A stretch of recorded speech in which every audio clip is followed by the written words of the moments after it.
नमस्कार दोस्तों, साहित्य ज्ञान क्लासेस में हार्दिक स्वागत है आपका। आज के सत्र में हम अध्ययन कर रहे हैं जयशंकर प्रसाद कृत नाटक ध्रुव स्वामिनी। इस नाटक का प्रकाशन वर्ष है वो 1933 ईस्वी में प्रकाशित हुआ है यह नाटक, और यह जयशंकर प्रसाद जी का अंतिम नाटक है।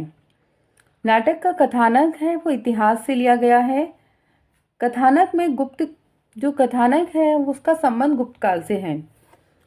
यह नाटक इतिहास की प्राचीनता में वर्तमान काल की समस्याओं को प्रस्तुत करता है। पात्र क्या है इसके, इतिहास है, कथानक इतिहास है और समस्या इसमें वर्तमान काल की ली गई है। जयशंकर प्रसाद जी ने इतिहास को अपनी नाट्य विभक्ति का माध्यम बनाकर शाश्वत मानव जीवन का स्वरूप दिखाया है। रंगमंच की दृष्टि से रंगमंचीय मंचन हेतु भी यह नाटक प्रसाद का सर्वोत्तम सबसे अच्छा नाटक है। इसमें क्या है, पात्रों की संख्या है सीमित है, बहुत ज़्यादा पात्र नहीं है इस नाटक में। संवाद लघु तथा संक्षिप्त है, भाषा भी सरल है और वो पात्रों के अनुकूल है। ध्रुव स्वामिनी की इसकी जो प्रसिद्धि है नाटक की, वह इसलिए भी है क्योंकि यह नाटक रंगमंच की दृष्टि से भी बहुत छोटा और अच्छा नाटक है, पात्रों की संख्या सीमित है और नाटक वर्तमान समय की समस्या को प्रस्तुत करता है।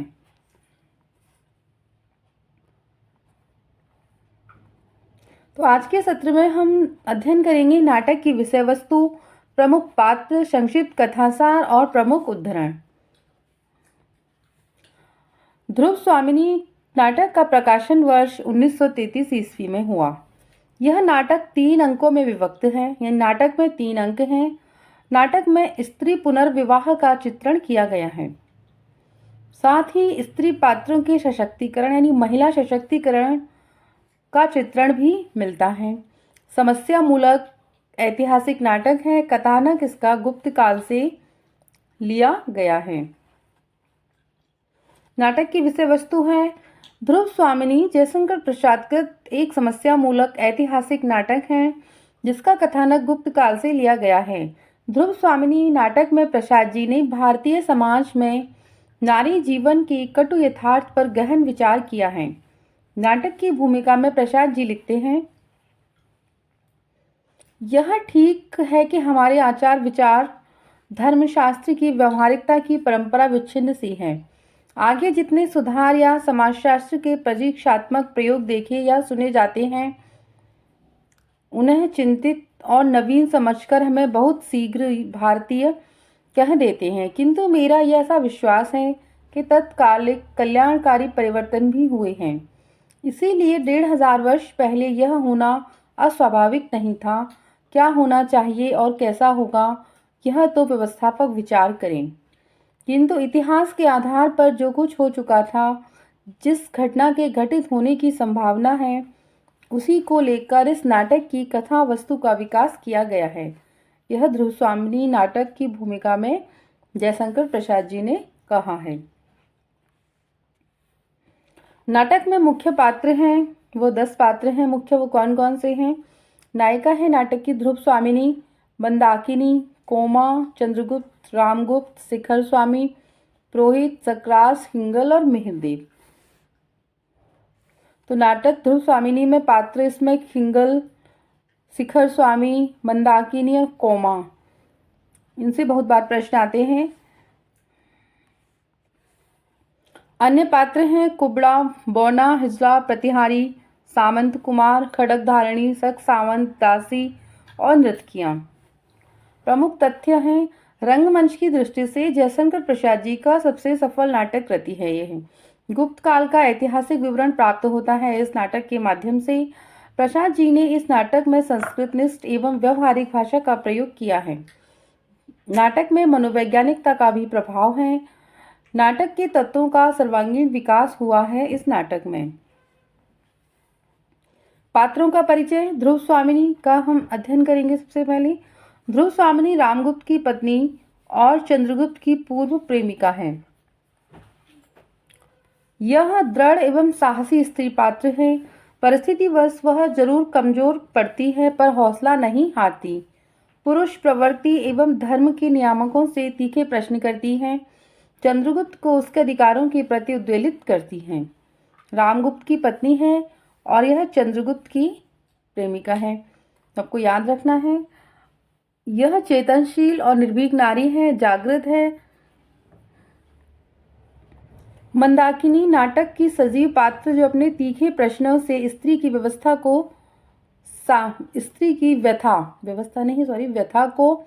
सामने रखती हैं। वह भी धर्म के नियामक पुरोहित के बिना किसी डर भय के सीधे प्रश्न पूछती हैं। वह रामगुप्त द्वारा ध्रुव स्वामिनी को भेजे जाने के निर्णय को खूब कोसती हैं।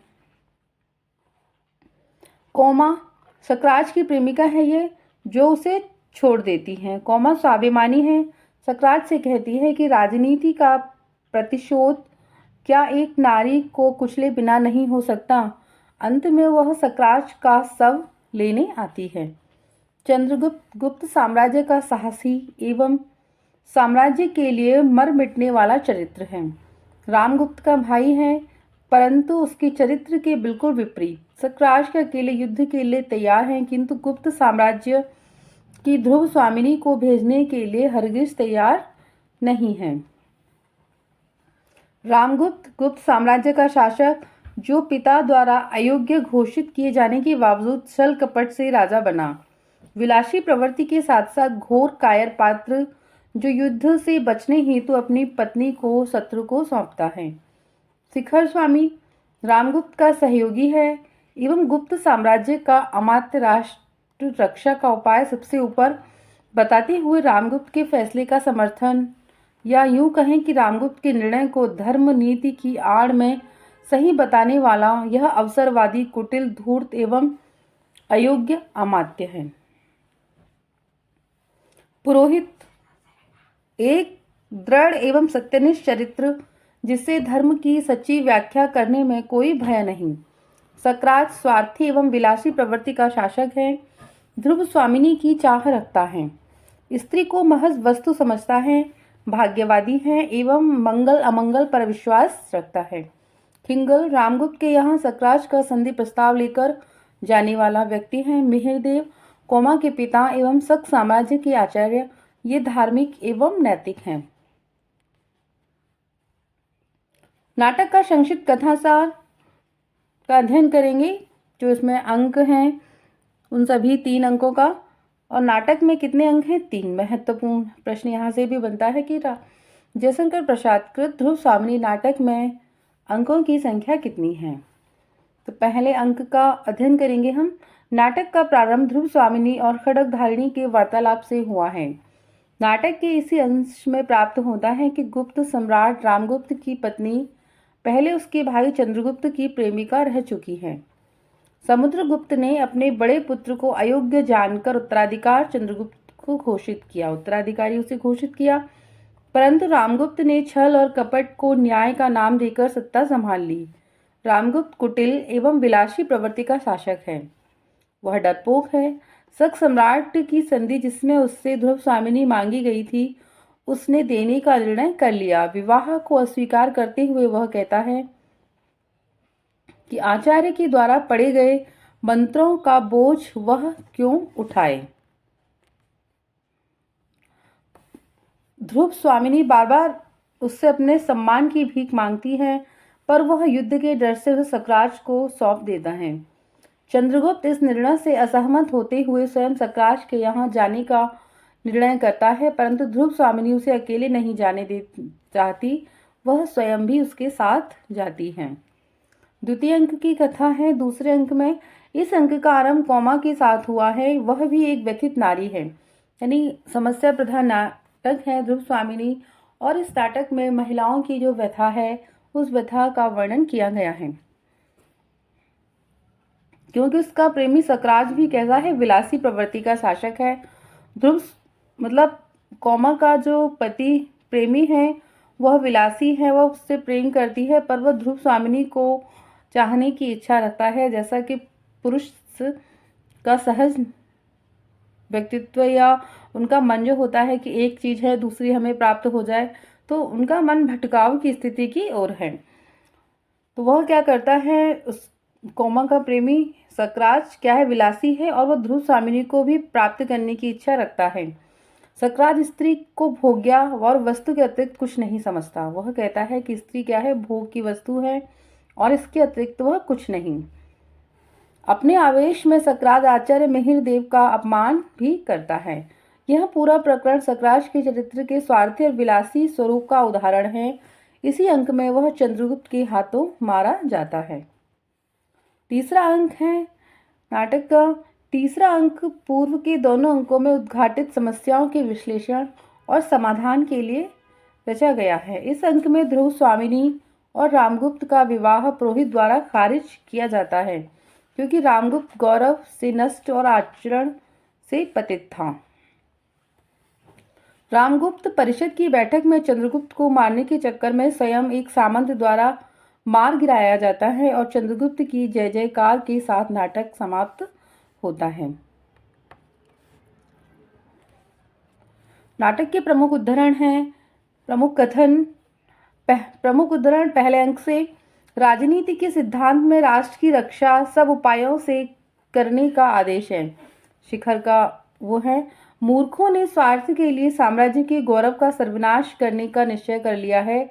सच है, वीरता जब भागती है तो उसके पैरों से राजनीति छल छंद का धूल उड़ती है। मंदाकिनी का कथन है, जीवन विश्व की संपत्ति है, प्रमाद से, क्षणिक आवेश से या दुख की कठिनाइयों से उसे नष्ट करना ठीक तो नहीं। चंद्रगुप्त का कथन है, अनार्य निष्ठुर, मुझे कलंक कालिमा के कारागार में बंद कर मर्म वाक्य के धुएं से दम घोंटकर मार डालने की आशा न करो।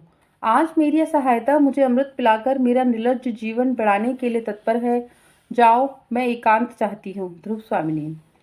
कितना अनुभूतिपूर्ण था वह क्षण का आलिंगन, एक क्षण का आलिंगन कितने संतोष से भरा था। नियति ने अज्ञात भाव से मानो लू से तपी हुई वसुधा को क्षितिज के निर्जन में सायंकालीन शीतल आकाश से मिला दिया हो। ध्रुव स्वामिनी का कथन है। द्वितीय अंक का कथन है, यौवन तेरी चंचल छाया, कोमा का है ये, छल का बहिरंग सुंदर होता है मिहिरदेव, प्रेम का नाम न लो, वह एक पीड़ा थी जो छूट गई, कोमा सकराज से कहती है। सौभाग्य और दुर्भाग्य मनुष्य की दुर्बलता के नाम हैं। मैं तो पुरुषार्थ को ही सबका नियामक समझता हूँ। राजनीति ही मनुष्यों के लिए सब कुछ नहीं है। राजनीति के पीछे नीति से भी हाथ न धो बैठो, जिसका विश्व मानव के साथ व्यापक संबंध है। मिहिरदेव, चंद्रे, मेरे भाग्य के आकाश में धूमकेतु सी अपनी गति बंद करो। ध्रुव स्वामिनी। तृतीय अंक के प्रमुख उद्धरण, पुरोहित जी, मैं राजनीति नहीं जानती, किंतु इतना समझती हूँ कि जो रानी शत्रु के लिए उपहार में भेज दी जाती है, वह महादेवी की उच्च पदवी से पहले ही वंचित हो गई होगी। ध्रुव स्वामिनी, विधान की स्याही का एक बिंदु गिरकर भाग्य लिपि पर कालिमा चढ़ा देता है। चंद्रगुप्त, भगवान ने स्त्रियों को उत्पन्न करके ही अधिकारों से वंचित नहीं किया है, बल्कि तुम लोगों की दस्युवृत्ति ने उन्हें लूटा है। मंदाकिनी, जिन स्त्रियों को धर्म बंधन में बांधकर उनकी सम्मति के बिना उनका सब अधिकार छीन लेते हैं, तब क्या धर्म के पास कोई प्रतिकार, कोई संरक्षण नहीं छोड़ते जिससे वे स्त्रियां अपने आपत्ति में अवलंब मांग सकें। ये मंदाकिनी का कथन है। तो आज के सत्र में हमने अध्ययन किया जयशंकर प्रसाद कृत नाटक ध्रुव स्वामिनी का संक्षिप्त कथासार, नाटक के प्रमुख उद्धरण और नाटक का प्रमुख तथ्य कि नाटक में क्या प्रदर्शित किया गया है, किस प्रकार का यह नाटक है, इसका प्रकाशन वर्ष क्या है, इसका कथानक कहाँ से लिया गया है। इन सभी तथ्यों का अध्ययन हमने आज के सत्र में किया। आगे के सत्र में जुड़े रहिए, हम इसी प्रकार अन्य नाटक का अध्ययन करेंगे। अगर आपने चैनल सब्सक्राइब नहीं किया है तो चैनल को सब्सक्राइब कीजिए, वीडियो को लाइक कीजिए, शेयर कीजिए और कमेंट्स कीजिए। बहुत बहुत धन्यवाद।